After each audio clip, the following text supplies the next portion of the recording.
The Snail Mystery. Well, as I was doing research on the Middle Ages, I kept coming across these non copyrighted pictures of art, and I just found it striking that snails kept popping up, and not just snails, but all sizes, and snails with cat heads and dragon heads, and some were huge and some were squashed by a knight's foot or slashed with a knight's lance. And I found myself just thinking how intrigued I was.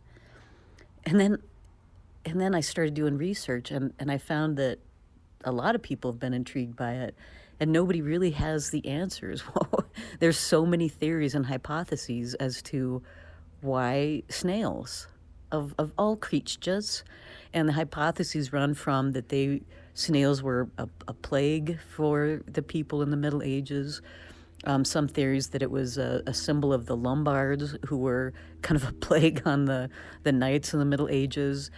But what I found in my research is that there's no solidified answer. And I was thinking about that as a teacher. If I were in the classroom at this point, I think I would relish the idea about, wow, let's look into this. And then I was struck by the notion of I would have it in my head that, oh, you can't go there. You don't want your dogs barking, you gotta stick to the curriculum. You got to stick to what I'm supposed to be teaching. And yet, aren't some of these mysteries or some of these curiosities what makes us thrive? And I don't expect to have answers. And I think we have an inclination to say, I want this solution. But I think just enjoying the mystery of things is part of education too. And I love that. I love that. And I think it frustrates people, but for me, I'll take it.